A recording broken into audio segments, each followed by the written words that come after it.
안녕하세요. 바울의 투쟁과 성취 22번째 시간이 되었습니다. 기독교는 처음에는 예수님을 따르던 유대인 무리들로 시작되었습니다. 그런데 이 유대교의 율법과 유대교의 울타리를 넘는데 정말 너무나 힘들고 어려운 문제가 있어요. 그런데 어떻게 이 모든 것을 극복하고 유대인 추종자 무리가 어떻게 세계적인 종교로 나아갈 수 있었을까요? 48년도에 있었던, 그러니까 예수님 돌아가시고 20년도 채 안 돼서 있었던 예루살렘 회의 때문입니다. 예루살렘 회의야말로 원시 기독교 역사에 있어서 가장 중요한 어떤 사건이었고 분수령이었고, 그리고 세계 선교의 디딤돌을 놓게 된 가장 위대한 사건이었다라고 평가할 수 있습니다. 이 시간에는 어떻게 예루살렘 회의를 통해서 예루살렘 교회가 안디옥 교회의 이방인 선교를 허락하게 되었는지, 그 역사적인 연원, 어떤 그 세력의 어떤 경쟁, 이런 것들을 볼 거예요. 그리고 그 다음 시간에 23번 동영상에서는 정말 예루살렘 회의에서 드러난 예루살렘 교회와 안디옥 교회의 어떤 지형도, 어떤 비둘기파와 매파, 어떤 사도의 약진, 어떤 사도의 후퇴, 어떤 사도의 억울함, 어떤 사도의 어떤 야심, 이런 모든 것들을 정말 흥미진진하게 살펴볼 거예요. 여러분, 세계 선교의 디딤돌 예루살렘 회의, 이 동영상을 처음부터 끝까지 잘 봐두시면 그 다음 동영상에서 더욱더 재밌게 어떤 시청할 수 있도록 될 것 같습니다. 바울의 예루살렘 회의 참석까지 초기 이력을 열거해 보겠습니다. 35년도 예수님 돌아가시고 5년쯤 되었을 때 다마스커스 사건을 통해서 바울이 회심 또는 소명을 경험합니다. 35년도 바로 그 해에 소명하자마자 아라비아 사역을 시작하고, 그리고 곧바로 되돌아와서 3년 동안 다마스커스에서 생활합니다. 그리고 38년도에 다마스커스 3년을 접고 예루살렘으로 가서 15일 동안 거기 유하면서 베드로와 야고보를 면담하죠. 그리고 38년부터 48년 동안 안디옥에서 10년 동안 사역하게 되는데, 바울 자신의 표현으로는 시리아와 길리기아 지역에서의 사역이라고 말을 하고 있습니다. 안디옥 10년 가운데 가장 중요한 사건이었을 소위 1차 전도 여행 살펴볼까요? 지도상으로는 안디옥에서 시작해서 실루기아로에서 이 구브로 섬을 관통하고 터키 반도 남부를 공략해서 이 남부 갈라디아 지역을 선교하고 이렇게 돌아오는 그런 코스였죠. 자, 사도행전 13장, 14장에는 누가가 생생하게 보도하는 부분입니다. 안디옥 교회의 선교의 어떤 그 진취적인 그랜드 플랜이었다라고 저는 그렇게 평가를 합니다. 그래서 이러한 것들이 뭐랄까요, 바나바, 바울, 요한 3인에 의해서 수행되었고, 안디옥에서 살라미로, 그 다음에 바보로, 그 다음에 이 버가로 해서 비시디아, 안디오, 그리고 이고니온, 루스드라, 더베 갔다가 되돌아와서 이렇게 돌아오는 코스였어요.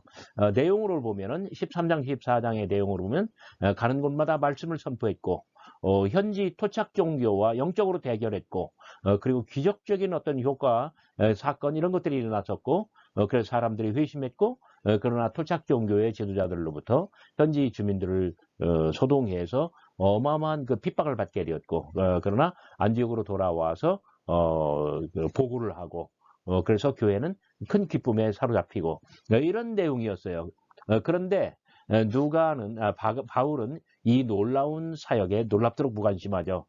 이 1차 전도여행을 내세우는 일도 없고, 소개하지도 않고 있고, 이때 설립된 교회들에 사절과 편지를 보내는 일이 없고, 그 교회들을 언급조차 하지 않고 있습니다.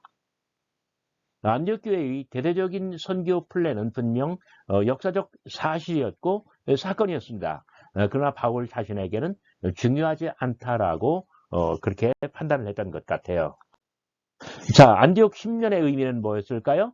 안디옥 10년의 주요 사건들을 보면은 소위 1차 전도 여행에 해당하는 선교의 진취적인 그랜드 플랜, 그 다음에 48년도 예루살렘 회의, 49년도 안디옥 사건, 지금 48년 예루살렘 회의에 대해서 살펴보려고 해요. 근데 예루살렘 회의 직후에는 안디옥 사건이 있거든요. 이 두 개의 사건은 초대교회가 유대인 무리로부터 유대인의 울타리, 율법의 울타리를 넘어서 세계로 도달하는 결정적인 어떤 그 역할, 그 분수령이 된다는 점이에요.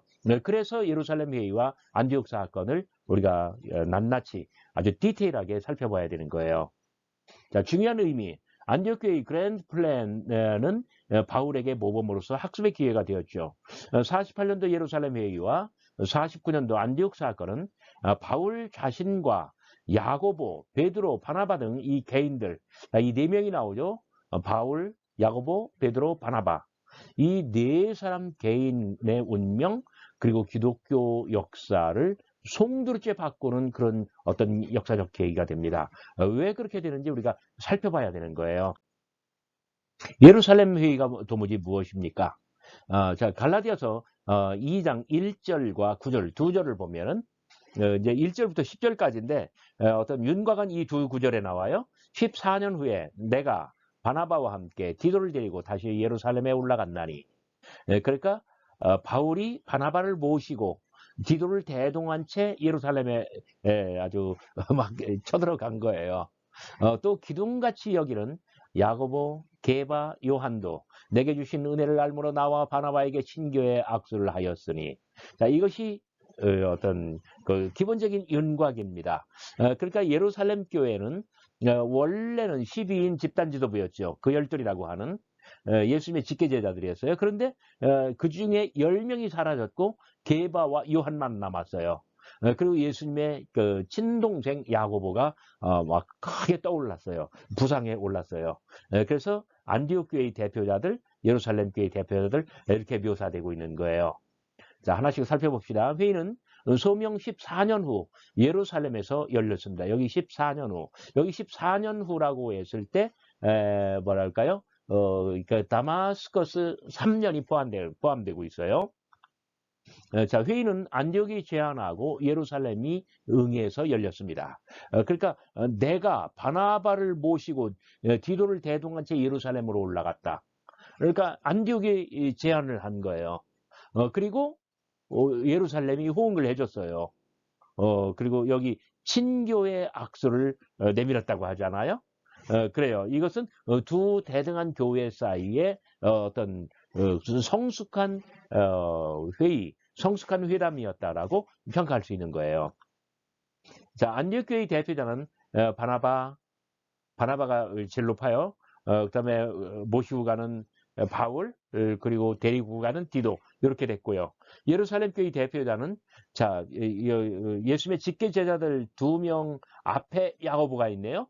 예수님의 친동생 야고보, 그리고 게바와 요한. 참고로 바울은 베드로를 언급할 때 언제나 게바라고 부릅니다. 본문에 남긴 바울의 증언을 살펴볼까요? 14년 후 내가 바나바와 함께 디도를 데리고 다시 예루살렘에 올라갔나니 계시를 따라 올라가 내가 이방 가운데서 전파하는 복음을 그들에게 제시하되 유력한 자들에게 사사히 한 것은 내가 다름질하는 것이나 다름질 한 것이 헛되지 않게 하려 함이라. 그러니까 지금까지 복음 전파하고 선교한 것이 헛되지 않게 하려고. 그렇지 않으면 모든 게 숲으로 돌아갈 수 있었다는 거예요. 그러나 내가 함께 있는 헬라인 디도까지도 억지로 할례를 받게 하지 아니하였으니. 자, 그 할례 받지 않은 상태에서 디도를 여기 디도를 데리고 간 거예요. 의미를 말씀드릴게요. 그것은 가만히 들어온 거짓 형제들 때문이라. 그들이 가만히 들어온 것은 그리스도 예수 안에서 우리가 가진 자유를 엿보고 우리를 종으로 삼고자 함이로되 그들에게 우리가 한시도 복종하지 아니하였으니 이는 복음의 진리가 항상 너희 가운데 있게 하려 함이라. 자, 물론 여기 너희는 갈라디아인들이에요. 그런데 안디옥 교회가 처한 것이 갈라디아 교회가 처한 상황과 굉장히 유사했기 때문에 안디옥에서 교회의 사례를 가지고 지금 갈라디아인들에게 말하는 거예요. 그래서 갈라디아서에 이 내용이 있는 거예요. 분석해 봅시다. 자, 혼란스러운 안디옥 교회. 안디옥 교회가 문제의식을 가지고 예루살렘의 회의를 제안했습니다. 왜? 바로 이 사람들 때문에. 이 사람들이 어떻게 했길래? 자, 쟁점은 어떤 종됨, 자유, 그리고 특히 할례에 관한 것이에요. 자, 그들이 가만히 들어온 거짓 형제들, 그들이 가만히 들어왔다. 뭘 가만히를 쓰고 들어온 건 아니겠죠. 몰래 들어왔다는 거예요.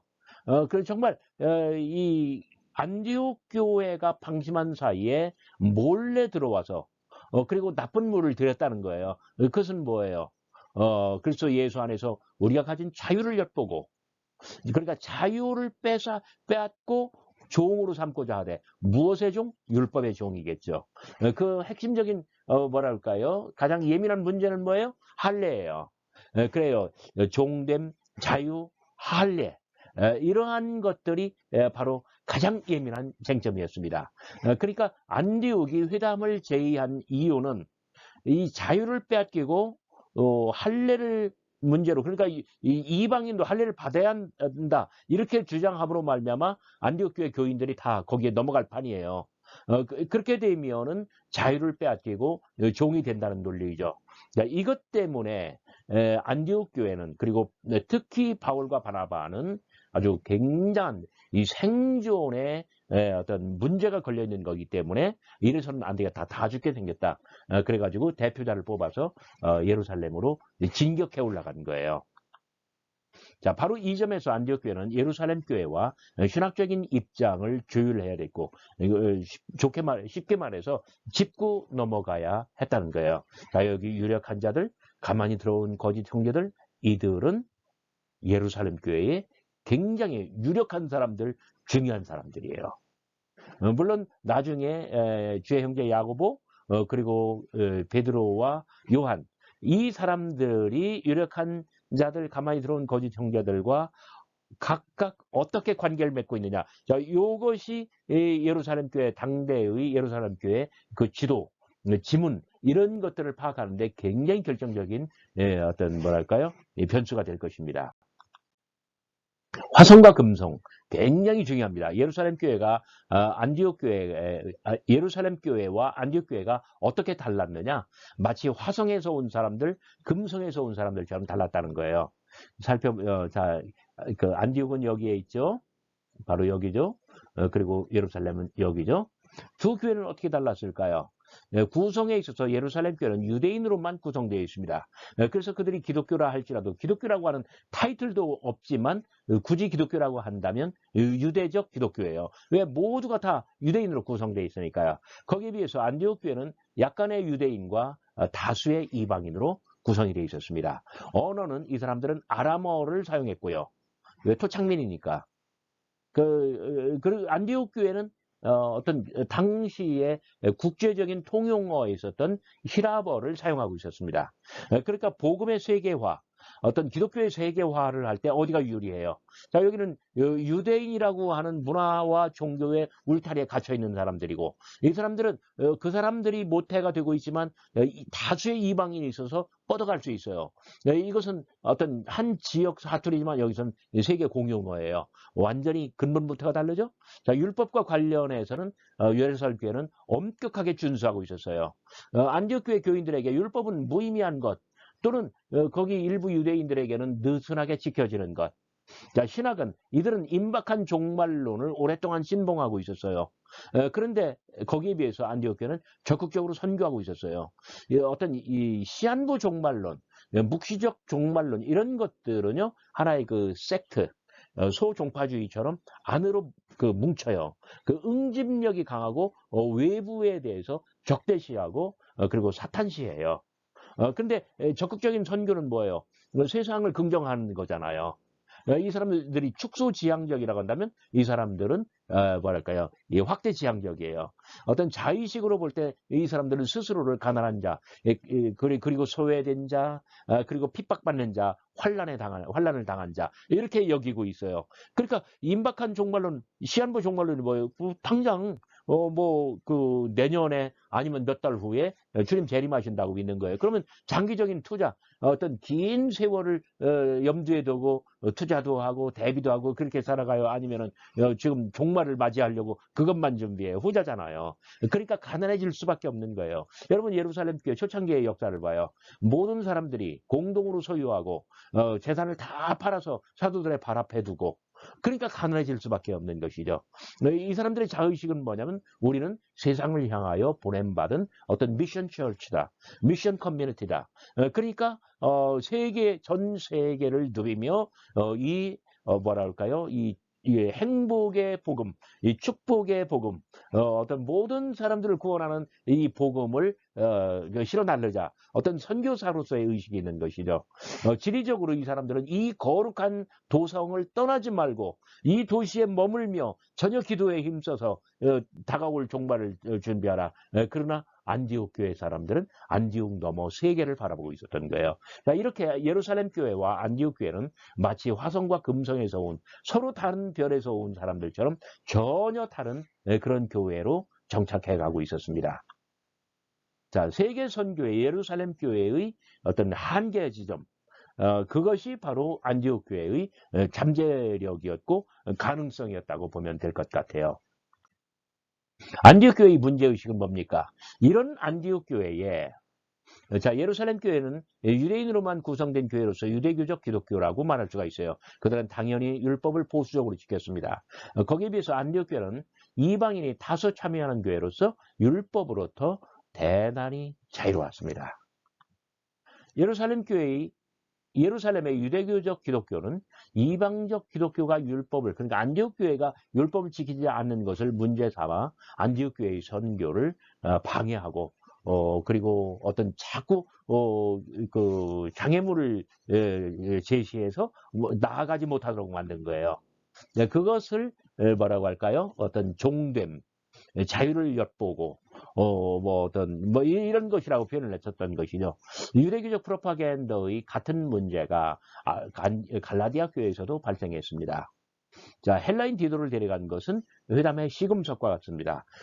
이 사람은 할례를 받은 상태라고 했어요? 안 받은 상태라고 했어요? 안 받은 상태예요. 자, 할례를 받지 않은 자가 바나바와 바울을 따라오는데 예루살렘 교회가 이 사람을 반대하고 안 돼. 무할례자가 여기에 들어오면 이 교회 공동체 전체를 더럽히는 거야 하면서 디도 앞에서 셔터가 탁 내려오면 그날의 회담은 안 되는 거예요. 그런데 그러지 않았어요. 그러니까 회담이 잘 되려고 어떤 조짐이 보이는 것이죠. 해결의 실마리를 찾아라. 자, 가만히 들어온 거짓 형제들은 어느 교회의 사람들이었을까? 우리가 완전히 확정할 수는 없습니다. 그러나 안디옥 교회는 곧바로 예루살렘 교회를 찾아갑니다. 문제가 있을 때 예루살렘 교회에 가서 따지기로 한 거예요. 자, 원인도 예루살렘에 있고 해결의 실마리도 예루살렘에 있고 모든 문제와 해결이 다 예루살렘 교회에 있다고요. 그러니까 해결의 실마리를 여기에 가서 찾으려고 하는 것이죠. 그러면 가만히 들어온 거짓 형제들은 예루살렘 교회의 사람들이라는 것이 입증이 된 겁니다. 안디옥은 할례의 종이 되는 것을 원치 않고 할례로부터 자유롭고 율법으로부터 자유롭고 그래서 이방인들이 받아들일 수 있는 선교 율법을 지켜야 된다. 그래야 기독교인이 될 수 있다. 그건 뭐냐면 기독교인이 되기 전에 유대교인이 되어야 된다는 거잖아요. 이렇게 해서는 안 된다는 거예요.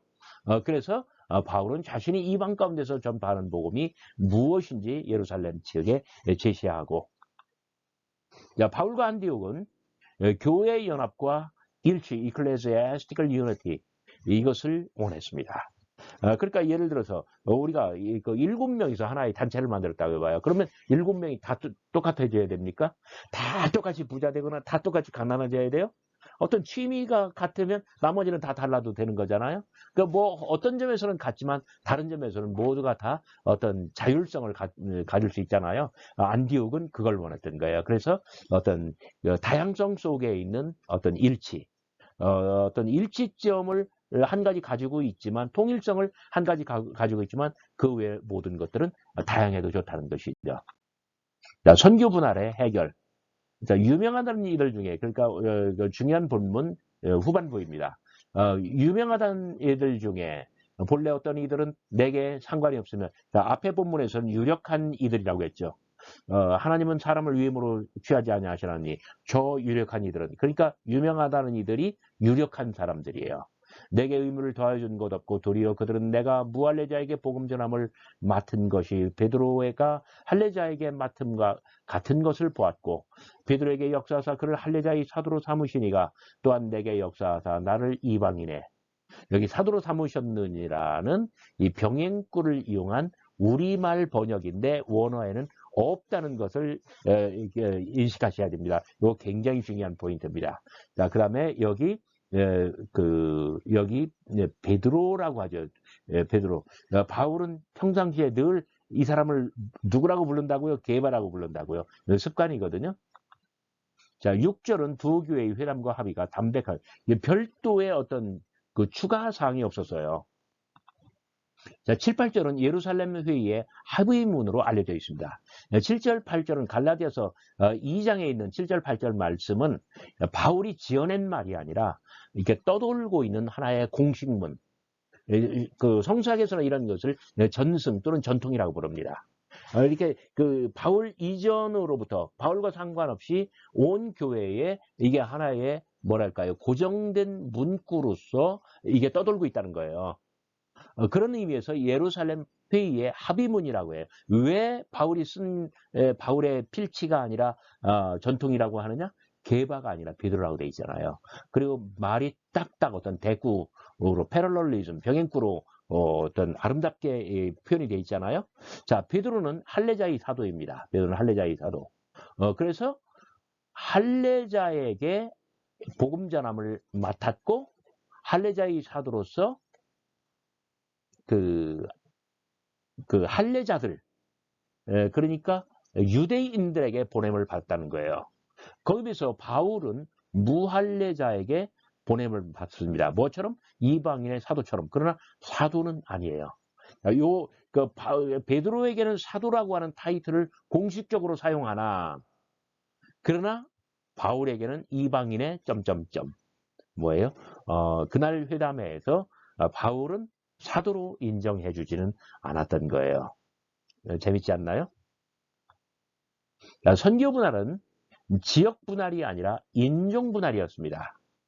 그러니까 어떤 뭐 팔레스타인과 시리아는 유대인의 어떤 율법을 다 지켜야 돼. 그런데 그 시리아를 넘어서는 괜찮아. 이게 이런 것은 지역 분할이에요. 그런데 인종 분할이에요. 유대인은 유대인의 방식대로, 헬라인은 헬라인의 방식대로.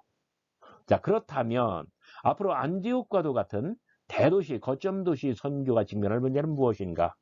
그래서 안디옥 사건이 나타나는 거예요. 왜? 안디옥 교회에는 어떤 지역적으로는 나눌 수 있지만 인종적으로는 절대 다수의 이방인들 사이에 비교적 소수지만 막강한 유대인들이잖아요. 바나바 등등. 바로 이 점이 안디옥 사건을 통해서 모든 것이 폭발하고 그 폭발력으로 기독교가 세계화될 수 있다는 점이에요. 마지막 페이지입니다. 예루살렘 회의의 결과. 또 기둥과 같이 여기는 야고보, 게바, 요한도 내게 주신 은혜를 알므로 나와 바나바에게 친교의 약속을 하였으니 우리는 이방인에게 그들은 헬라인에게로 할례자에게로 가게 하려 함이라. 다만 우리에게 가난한 자들을 기억하도록 부탁하였으니 이것은 나도 본래부터 힘써 행하더라. 자, 갈라디아서 2장 본문의 마지막 두 구절입니다. 자, 기둥같이 여기는 야고보, 게바, 요한. 자, 이들은 기둥, 필라, 기둥으로 여겨졌습니다. 그러니까 예루살렘 교회가 12인 집단 지도부에서 3인 집단 지도부로 가고 있죠. 근데 이 3인 집단 지도부가 안디옥 측에 신교의 악수를 건넨 것은 무엇을 뜻합니까? 예루살렘이 안디옥의 입장을 수용한 것을 뜻한다는 점이에요. 합의는 두 교회 사이에 어떤 두 성숙한 교회, 대등한 교회 사이에 성숙한 원만한 교차 승인이었습니다. 예루살렘 교회는 안디옥 교회에게서 율법으로부터 자유로운 선교를 인정해 줍니다. 안디옥 교회의 신학과 선교, 그 자율성을 다 인정해 줘요. 그래서 이방인 교회는 이방인의 방식대로 선교하면 돼요. 자, 요 짝이 되는 말씀은 뭘까요? 유대인 교회는 유대인의 방식대로, 그러니까 율법을 지키라는 이야기예요. 자, 겉으로는 요 말만 나와요. 그 어떤 이면에는 뭐가 있어요? 베드로는 할례자의 사도잖아요. 그러니까 베드로와 같은 유대인은 할례, 그다음에 율법 이런 걸 다 지켜야 돼요. 그 대신 자, 10절 다만 우리에게 가난한 자들을 기억하도록 부탁하였으니 안디옥은 부자교회 안디옥은 가난한 교회 예루살렘의 경제의 구원을 담당해야 합니다. 회담은 특히 안디옥 교회에게 대성공이었습니다. 궁극적으로는 기독교가 유대교를 넘어서 세계 종교로 성장할 초석이 되었다는 것입니다. 이러한 모든 어떤 디딤돌은 예루살렘 회의를 통해서 만들어진 것이고 그날의 회담을 통해서 예루살렘이 안디옥 교회의 존재, 어떤 그 특성, 그리고 유대교의 율법을 받아들이지 않고도 뭔가를 해낼 수 있는 그런 모든 신학적 선교적 자율성을 다 인정해줬기 때문에 유대교의 울타리, 유대교의 율법의 족쇄 이런 모든 것을 극복할 수 있는 그런 원점이 예루살렘 회의에 있다는 거예요. 말씀드린 것 같이 자, 이런 회담이 이런 어떤 성숙한 회의가 나올 때까지 분명 야고보와 어떤 그 몰래 가만히 들어온 거짓 형제들, 할례자들 이런 사람들은 예루살렘 교회의 아주 대단히 아주 강경한 매파 인사들이었는데 왜 이렇게 아주 원만한 해결책이 나왔을까? 비둘기파가 있었기 때문에. 비둘기파는 누구였을까? 그들은 이러한 안디옥 교회의 입장을 다 인정해주고 어떤 치명적인 어떤 위해를 받게 되었을까? 다음 동영상이 흥미진진한 사도들의 셈법, 정치적 셈법에 관한 것, 그리고 그들의 운명이 어떻게 달라지는가 그런 점들에 대해서 다루는 부분입니다. 이번 동영상과 다음 동영상 잘 시청해 주시면 대단히 감사하겠습니다.